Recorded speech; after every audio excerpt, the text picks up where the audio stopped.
ఆరోగ్యాభిమానులందరికీ నా హృదయపూర్వక నమస్కారములు. ఇప్పుడు మనం తెలుసుకోబోయే అంశం ఆరోగ్యానికి అనుకూలమైన దినచర్య. దినచర్య అంటే మనిషి లేచిన దగ్గర నుండి పడుకునే వరకు మన క్రమశిక్షణ ఎలా ఉంటే అది ఆరోగ్యానికి అనుకూలంగా ఉంటుంది అనే విషయాన్ని తెలియజేసే కార్యక్రమం. మనందరికీ ఒక రకమైన దినచర్య ఉంటుంది, కానీ అది ఆరోగ్యానికి అనుకూలంగా ఉన్నదా, మన ఉద్యోగ వ్యాపారాలకు అనుకూలంగా ఉన్నదా? శరీరానికి అనుకూలంగా ఉంటే మన దినచర్య ఆరోగ్యం వస్తుంది. ఇతర వాటిని లక్ష్యంగా పెట్టుకుంటే ఆరోగ్యం తప్ప ఇతరవన్నీ మనకు సమకూరుతూ ఉంటాయి. ఏమీ లేదు, మనం తినే విషయం, త్రాగే విషయం, వండుకునే విషయం, మధ్యాహ్నం ఏం తినాలి, సాయంకాలం ఏం తినాలి, ఈ విషయాల్లో మనకు కొంచెం మార్పులు చేర్పులు చేసుకుంటే ఆరోగ్యం రావటం తేలికే. జబ్బుల్ని తగ్గించుకోవటం కూడా చాలా తేలికే. ఆ విషయం గురించి ఈరోజు క్రమశిక్షణ అంతా ఉంటుంది. ఇప్పుడు మనకంటే మన తాత ముత్తాతలు, తల్లిదండ్రులు కాస్త సుఖంగా ఆరోగ్యంగా ఉన్నారంటే మన దినచర్య కంటే వారి దినచర్య బాగుంది అని అర్థం. కనీసం వారికంటే మనకు ఆరోగ్యం తక్కువ అనుకున్నాం, మనకంటే మన పిల్లలకు చూస్తే ఇంకా ఆరోగ్యం మరీ తక్కువ ఉంది అంటే మన దినచర్య కంటే మన పిల్లల దినచర్య ఈ శరీరాన్ని ఇబ్బంది పెట్టే విధంగా ఉంది అని వారి శరీరానికి వచ్చే జబ్బులు తెలియచేస్తున్నాయి. మనం ఇలా చూసుకుంటే ఎవరిది బాగుంది, ఎవరిది బాగోలేదని మనం చెప్పుకోవక్కర్లా, శరీరమే చెప్పేస్తుంది జబ్బుల రూపంలో. దినచర్య బాగుంటే ఆరోగ్యాన్ని ఇస్తుంది, బాగోకపోతే రోగాలను ఇస్తూ ఉంటుంది. మరి దినచర్య ఎలా ఉండాలంటే, మన శరీర ధర్మం ఎలా ఉందంటే, సూర్యుడు ఉన్నప్పుడు పని ఒక రకంగా ఉంటుంది, సూర్యుడు లేనప్పుడు పని మరో రకంగా ఉంటుంది. సూర్యరశ్మి ఉదయం పూట తక్కువగా ఉంటుంది. ఉదయం పూట జీర్ణక్రియ ప్రారంభ దశలో సూర్యుడు ఉన్నట్లే కొద్దిగా ఉంటుందట. 10-11 గంటలు అయ్యేసరికి పెరుగుతూ ఉంటుంది. అలాగే మనకు ఆకలి పెరగటం, అరుగుదల శక్తి పెరగటం, ఇవన్నీ బాగా ఉంటాయి. మధ్యాహ్నం 1 గంట 2ంటికి తీక్షణంగా సూర్యుడున్నట్లే జఠరాగ్ని కూడా రగులుకుంటుందట. ఏది పడవేసినా అరిగేటట్లుగా ఆ సమయం ఉంటుంది. సాయంకాలం అస్తమించే సూర్యుడు తగ్గిపోయినట్లుగా మనకు జీర్ణక్రియ మందం ప్రారంభమవుతుంది. చీకటి పడే కొద్దీ దాని స్థితి తగ్గిపోతుందని పెద్దలు అంటుంటారు. మన అనుభవపూర్వకం కూడా తెలుస్తుంది, వారు చెప్పటమే కాదు. చాలామంది పెద్దలు అన్న మాట మీకు గుర్తు చేయొచ్చు. ఆకాశం మబ్బుగా ఉంటే ఆకలి మబ్బుగా ఉంటుందిరా అనేవారు. దీనికి దానికి రిలేషన్ మీరు చూడండి. బాగా ఎండలు ఎక్కువ ఉన్నప్పుడు తిన్నది అరిగినప్పుడు దానికిను, బాగా ముసురు పట్టినప్పుడు వాతావరణం మబ్బుగా ఉన్నప్పటికీ అరిగే విషయానికి వ్యత్యాసం మీరు ఎప్పుడైనా గమనించారా? స్పష్టంగా తెలుస్తుంది. ఉదయం పూట 8ంటికి 4-5 ఇడ్లీలు తింటే 3 గంటల్లో 3:30 గంటలు అరిగిపోతాయి. అదే 4-5 ఇడ్లీలు సాయంకాలం 6 గంటలకు తినండి, అంత టైంలో అరగవు. మళ్ళీ అంత టైంలో మీకు ఆకలి వెయ్యదు. ఇలా శరీర ధర్మం ఉన్నది. దీనికి అనుకూలంగా మనం దినచర్యను ఆచరించాలి. మరి దినచర్య మన పూర్వీకులు తెల్లవారుజాము నుంచి ప్రారంభించేవారు. రాత్రి పడుకోబోయే ముందు వరకు వారికి ఎలా ఉందో మనకు తెలుసు. ఈ రోజుల్లో మనకు ఎలా ఉందో తెలుసు. ఇప్పుడు తెలియాల్సింది ఎలా మార్చుకుంటే మంచిదనే విషయం మనం తెలుసుకోబోతున్నాం. ఈ దినచర్యను ఇక ఎన్నింటికి లెగిస్తే అన్నింటికి ప్రారంభిస్తే అక్కడి నుంచి కార్యక్రమం తెలుస్తుంది మీకు. మీలో కొంతమందికి నేను ఇంతకుముందు చెప్పిన ప్రసంగాలు వినేసరికి ఈ ప్రసంగం వినేటప్పుడు కొన్ని ఆలోచనలు కూడా కలగవచ్చు. ఏమిటంటే, నీరు త్రాగటం అక్కడ చెప్పారు కదా, మళ్ళీ ఇక్కడ చెప్తారేంటి? మొలకలు తినటం అక్కడ చెప్పారు కదా, మళ్ళీ ఇక్కడ చెప్తారేంటి? పెందల కడే తింటే ఏం తినాలి అని చెప్పారు కదా, మళ్ళీ ఇక్కడ చెప్తారేంటి? చెప్పిందే రిపీట్ చేస్తున్నారేమో అనిపించవచ్చు. ఒక్కొక్క మంచి అలవాటుని మనం అనేక ప్రసంగాల్లో తెలుసుకున్నాం, కానీ ఆ మంచి అంతటిని ఒక రోజులో ఏ సమయానికి దేన్ని ఎలా అప్లై చేయాలి, ఏ రోగం ఉన్న వారికి ఏ అలవాటు ఎలా ఉండాలి, గ్యాస్ ట్రబుల్ ఉన్నవారు ఏం తినాలి తెలియాలి, షుగర్ ఉన్నవారు ఏమిటి, బరువు తగ్గాల్సిన వారు ఏంటి, కీళ్ళ నొప్పులు ఉన్నవారు ఎలా తింటే మంచిది, ఏ జ్యూస్ ఎవరెలా త్రాగాలి, అంటే ఇతర సమస్యలు ఉన్న వారికి కూడా అనుకూలమైన దినచర్య వస్తుంది. ఏ సమస్యలు లేని వారికి కూడా అనుకూలమైన దినచర్య ఈరోజు వస్తుంది. మనం తెలుసుకున్న వాటన్నిటినీ ఆ సమయంలో ఫిక్స్ చేసుకునే విధానమే దినచర్య, ఒక టైం టేబుల్. నీటి ప్రసంగంలో కేవలం నీళ్ళ గురించే టైం టేబుల్ ఉంటుంది, ఇతర వాటి గురించి ఉండదు కదండి. మరి మీకు రోజంతా ఒక నీరు త్రాగితే సరిపోతుందా దినచర్యలో? మరి ఇతరవి కూడా ఆచరించాలి కదా. మీరు అక్కడక్కడక్కడ అన్నీ విన్న వాటిని ఒక చోటకు చేర్చే కార్యక్రమమే ఈ దినచర్య. అందుచేత మీ అందరికీ మళ్ళీ ఆచరణకు అనుకూలంగా చేసుకోవటానికి, అనుమానాలు లేకుండా ప్రారంభించటానికి ఈ దినచర్య కార్యక్రమం చాలా చక్కగా హెల్ప్ చేస్తుంది. కాబట్టి లేచిన దగ్గర నుంచి పడుకునే వరకు వివరణగా ఎవరెవరికి ఎలా ఉంటే బాగుంటుందో తెలుసుకునే ప్రయత్నం చేద్దాం. ముందుగా తెల్లవారుజామున నిద్ర లేచిన దగ్గర నుండి మన దినచర్య ప్రారంభ కార్యక్రమం. మన పూర్వీకులైతే తొలి కోడి కూసినప్పుడు లేచేవారు. వాళ్ళకి మనలాగా అలారమ్స్ లేవు కదండి, కోళ్ళే అలారంలా పనిచేసేవి. తొలి కోడి ఎప్పుడు కూస్తుందో తెలుసా? కనీసం 4ంటికి అంటారు, తప్పు. 3:15 కూస్తుంది. అప్పుడు లేచి వారి దినచర్యను ప్రారంభించేవారు. కనీసం మనం అన్ని కోళ్ళు కూసినప్పుడు లెగుస్తామండి? లేకం. ఎన్ని కోళ్ళు కూసినా లేకం ఈ రోజున. మరి ఉద్యోగ వ్యాపారాల వల్ల పడుకునేసరికే 12 అవుతుంది. అందుచేత 6ంటికి 7 గంటలు లెగటం ఈ రోజుల్లో తప్పు కాదేమో అనిపిస్తుంది. మరి పడుకోవాలి కదండి. కనీసం మీరు ఎన్ని గంటలకు లెగిస్తే అన్ని గంటల నుంచి అన్న ఒక క్రమశిక్షణ మన ఆరోగ్య విషయంలో ఉంటే బాగుంటుందని దినచర్య చెప్తున్నాం. ఇక 4 గంటలకు లేచిన వారు 4ంటికి, 5 అంటే 5, 6 అంటే 6, మీరు ఎప్పుడు లెగిస్తే అప్పుడు ఇప్పుడు మనం చెప్పే టైం టేబుల్ని స్టార్ట్ చేయండి. నిద్ర లేచిన వెంటనే ఎవరికన్నా మూత్రం అర్జెంట్ అయితే వెళ్ళి రండి. మలం అర్జెంట్ ఎవరన్నా అయితే వెళ్ళి రండి. మన పెద్దలు ఈ రెండిటికి వెళ్ళబోయే ముందు ఇంకొక పని చేసి వెళ్ళేవారు కూడా. మంచం నుంచి కాలు నేల మీద పెట్టేసరికి ముందు భూమికి నమస్కరించేవారు. ఓ భూమాత, మీ నెత్తిన పాదం పెడుతున్నావు, నిలవటానికి నేలనిస్తున్నావు, మాకు ఆధారం అయ్యావు, చేత నీ నెత్తిని పాదం మోపుతున్నందుకు మమ్మల్ని క్షమింపమ్మా అని ఒక నమస్కారం నేలకి పెట్టి ఇక నేల మీద పాదాన్ని మోపి అక్కడి నుంచి దినచర్య ప్రారంభించేవారు. ఈ రోజుల్లో ఇవన్నీ చేదస్తాలు అనిపిస్తాయి కాబట్టి అది మీ ఇష్టమేక. మూత్రం అర్జెంట్ అయితే వెళ్ళి రండి. ఎవరికన్నా ఒకరి ఇద్దరికి మోషన్ అర్జెంటుగా వస్తుంటే ముందు ఏ ప్రయత్నం లేకుండా వస్తే వెళ్ళి రావచ్చు.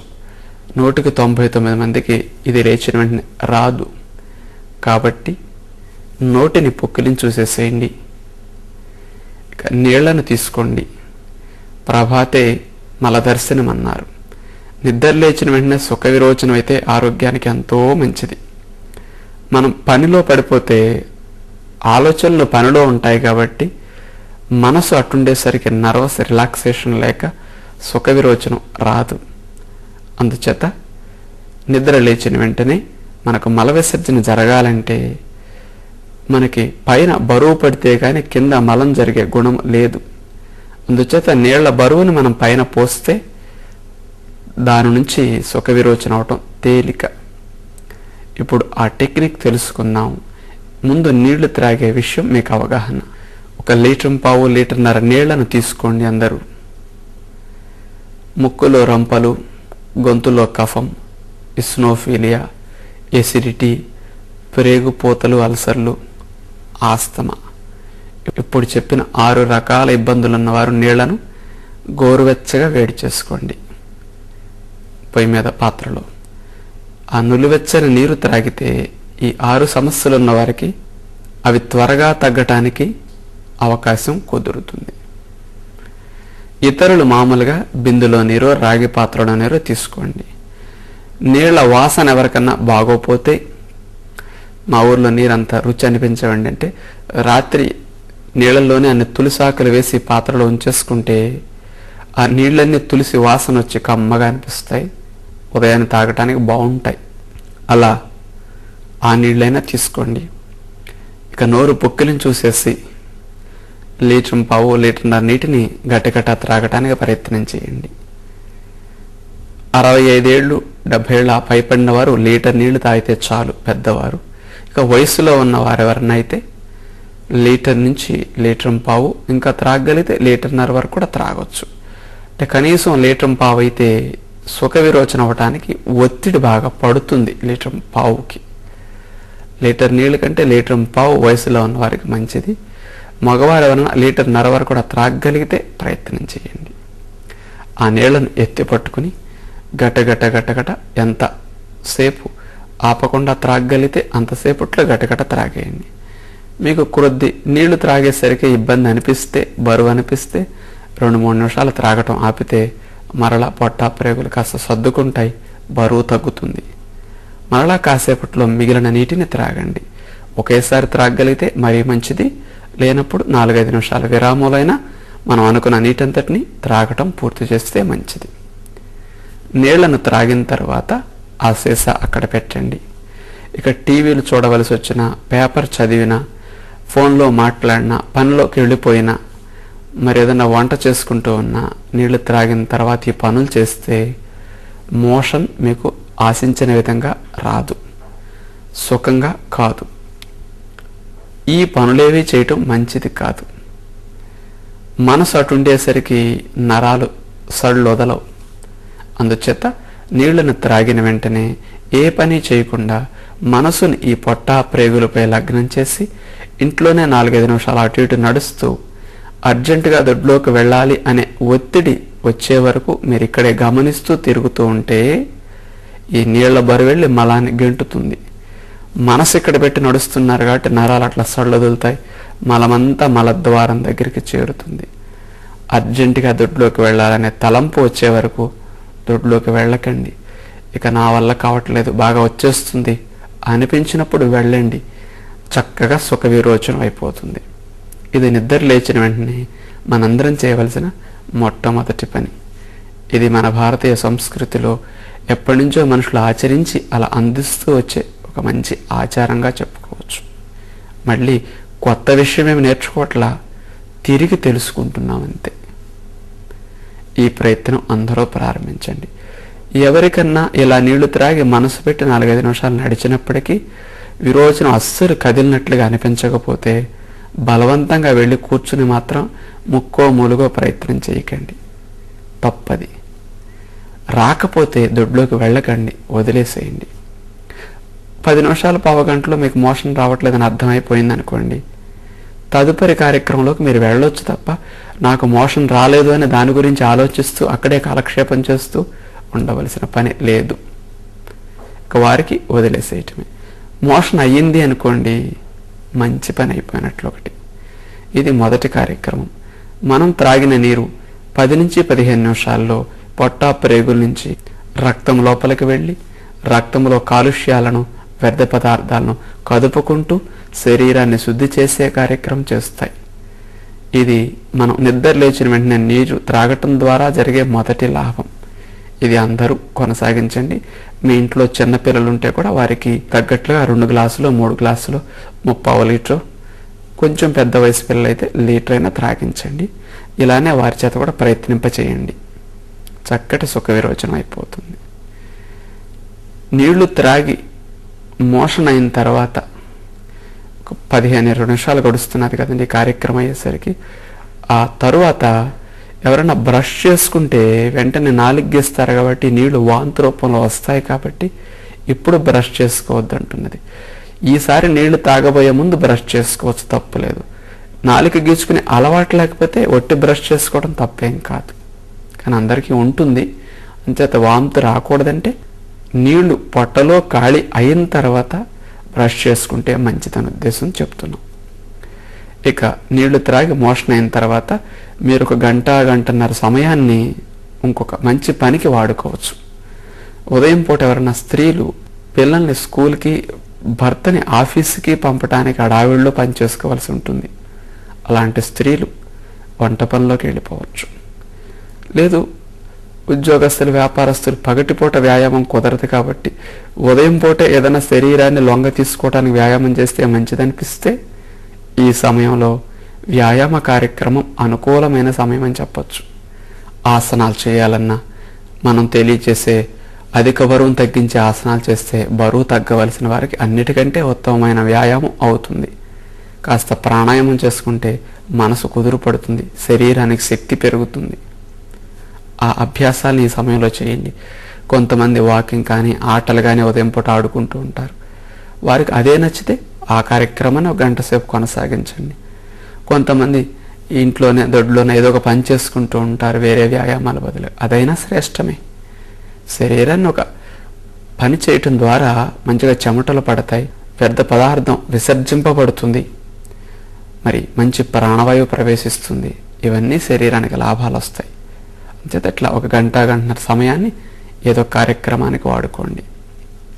పిల్లలైతే ఈ టైంలో చదువుకోవచ్చు, లేదా ఏదైనా ధ్యానం చేయొచ్చు, ఏదైనా హోంవర్క్ లాంటిది ఉపయోగించుకోవచ్చు. ఇలా మీ ఇష్టం. ఈ కార్యక్రమం పూర్తయిన వెంటనే మరలా నీళ్లు తాగే కార్యక్రమం. ఎలా నీళ్లను సెకండ్ టైం కూడా మొదటిసారి వలె గోరువెచ్చని త్రాగమన్న వారు గోరువెచ్చని త్రాగాలి. ఇతరులు మామూలుగా బిందులో నీరు తీసుకోవాలి. ఆ నీటిని ఇంతకుముందు త్రాగమన్నట్లుగానే మరలా లీటరు, లీటర్ పావు, ఇక మగవారు వయసులో ఉన్నవారైతే 1.5 లీటర్ వరకు త్రాగలిగితే కూడా త్రాగొచ్చు. అవస్థ పడొద్దు. ఎంతవరకు మీకు సౌకర్యంగా అనిపిస్తే అంతవరకు త్రాగండి. రెండవసారి కూడా నీళ్లు త్రాగిన తర్వాత మరలా మనసు ఈ పొట్ట ప్రేగులపై పెట్టి ఇంట్లోనే 4-5 అడుగులు అటు ఇటు వేస్తూ ఇక్కడ గమనిస్తూ ఉంటే సుఖ విరోచనం అయ్యే లక్షణాలు మనలో కనిపిస్తాయి. అలా అనిపించినప్పుడు మరలా దొడ్లోకి వెళితే రెండవసారి జాడించే సుఖ విరోచనం అయిపోతుంది. ఇలా ఉదయం పూట రెండవ విరోచనం వెళ్ళటం మనందరికీ అలవాటు లేదు. కానీ ఈ ప్రయత్నం అనేది మీరు ఇలా చేస్తే అందరికీ సాధ్యపడుతుంది. రెండవసారి ఎక్కువ మొత్తంలో విరోచనం అయిన తర్వాత అప్పుడు మీరు అనుకుంటారు, అబ్బా ఇన్నాళ్ళు ఇంత మొత్తాన్ని ఎక్కడ దాచామండి అనుకుంటారు. అదంతా బయటకు వచ్చేస్తుంది. ప్రేగులు పరిశుభ్రం అవుతాయి, పొట్ట ఖాళీగా ఉండి మంచి ఆకలి పుడుతుంది. అలా ఉదయం పూట 2 సార్లు సుఖ విరోచనం అయితే మనం ఏదైనా ఆహారం తీసుకోవడానికి ఈ శరీరానికి ఏదో పర్మిషన్ వచ్చినట్లు అనమాట. అలా ప్రయత్నం చేయండి. కొంతమందికి మొదటి విరోచనం అవుతుంది, రెండవ విరోచనం అవ్వదు. కొంతమందికి ఇలా కాకుండా మొదటి విరోచనం అవ్వదు, రెండవది అవుతుంది. ఎక్సర్సైజులు చేస్తూ లేకపోతే 1 గంట గడిచినందుకు 2 సార్లు పడ్డ నీళ్ళ బరువుకు కదిలో నానో అప్పుడు వస్తుంది. ఎక్కువ మందికి మాత్రం 2 సార్లు అవుతుంది. ఇక కొంతమంది ఉంటారు, 2 సార్లు నీళ్లు తాగి ప్రయత్నించినా ఎంత తిరిగినా ఇది వస్తుంది కానీ ఇది మాత్రం రాదు. మరి అలాంటి వారు ఏం చేయాలి? ఈ విషయాలన్నీ ఇప్పుడు తెలుసుకోవాలి. రెండవసారి మలశుద్ధి అయిన వారికి మంచిది. ఇక మలశుద్ధి అయిన తర్వాత 10 నిమిషాల్లో ఆ నీరంతా రక్తంలోకి వెళ్ళి ఇంకా అడుగు బొడుగు మిగిలిన వ్యర్థ కాలుష్య పదార్థాలన్నిటినీ మన నీరు శుద్ధి చేసుకుంటూ అటు మూత్రం చెమట రూపంలో అటు మలం రూపంలో బయటకు వచ్చేస్తూ ఉంటుంది. ఇది పరగడుపున 2 సార్లుగా నీళ్లు తాగే కార్యక్రమం. శరీరాన్ని లోపల శుద్ధి చేసుకునే కార్యక్రమం. 7 మీటర్ల పొడవు ఉండే ప్రేగుల్ని క్లీన్ చేసుకునే కార్యక్రమం.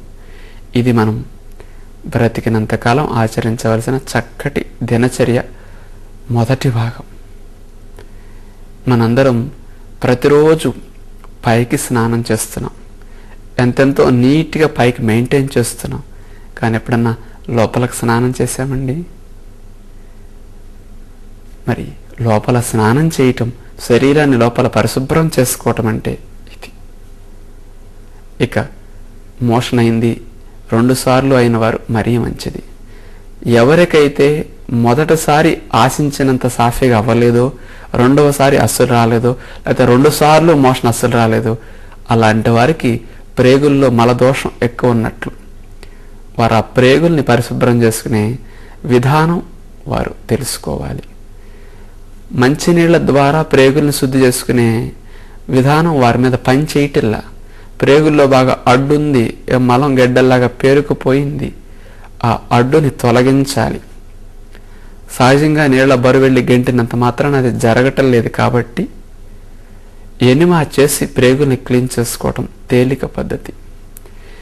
ఎవరెవరు ఎనిమా చేసుకుంటే మంచిదంటే ఉదయం పూట నీళ్లు త్రాగి మనసు పెట్టినా సుఖ విరోచనం కానివారు, 2 రోజులకి 3 రోజులకు ఒకసారి విరోచనం అయ్యేవారు, ఎమీబియాసిస్తో బాధపడేవారు, నులుపెరుగు నలుపాములున్న వారికి కూడా పనికొస్తుంది అనుకోండి.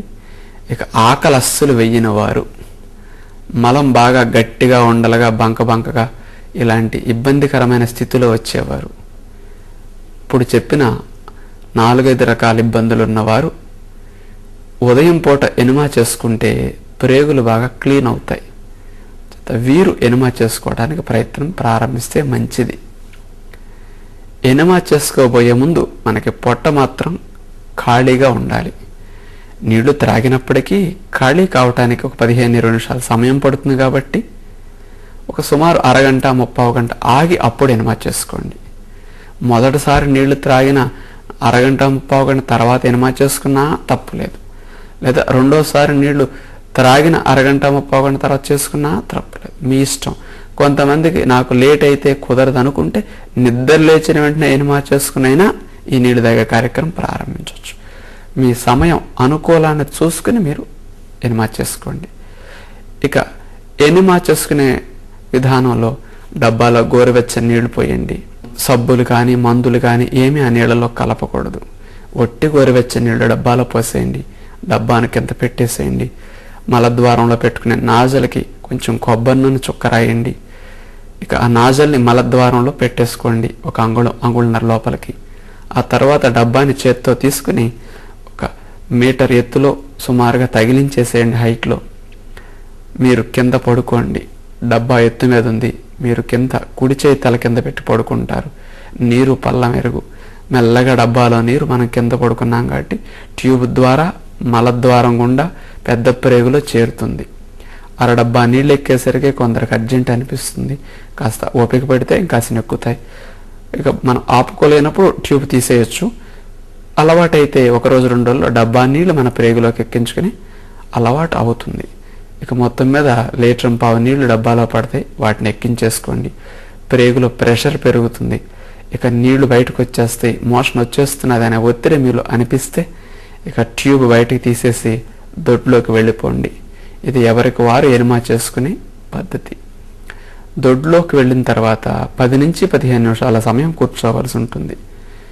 ఎనిమా చేసుకున్నప్పుడు ఆ నీళ్ళన్నీ బయటికి రావాలన్నా కాస్త మలం కదలాలన్నా టైం పడుతుంది కాబట్టి అంత టైం మనం వెయిట్ చేయాలి.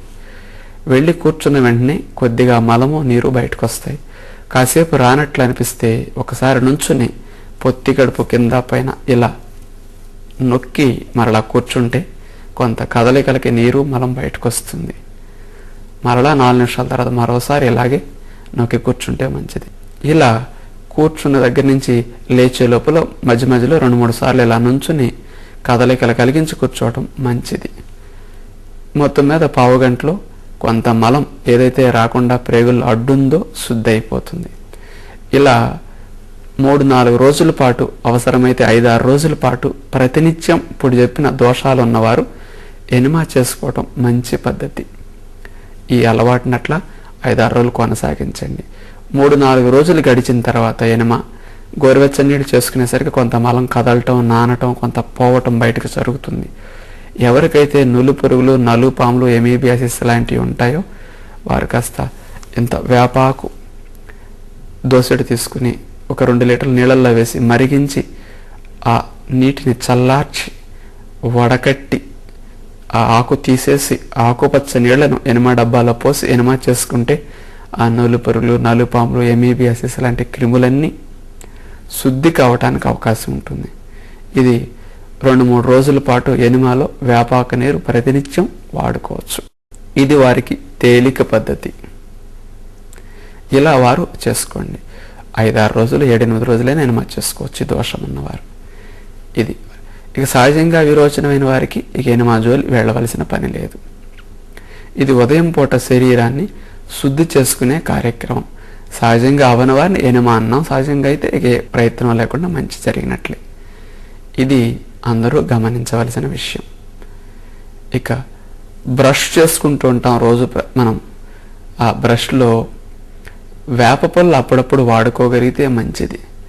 కఫము, తెమళ్ళు తెగొస్తాయి, థ్రోట్ ఇన్ఫెక్షన్స్ లాంటివి ఉన్నా, నోరు వాసన ఉన్నా అవన్నీ పోవటానికి, పరిశుభ్రంగా ఉండటానికి వేప చాలా శ్రేష్టం.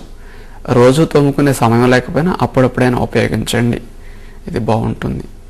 ఇక ఉదయం పూట స్నానం చేసే విషయంలో కాస్త ఒక ముక్క తెలుసుకుందాం.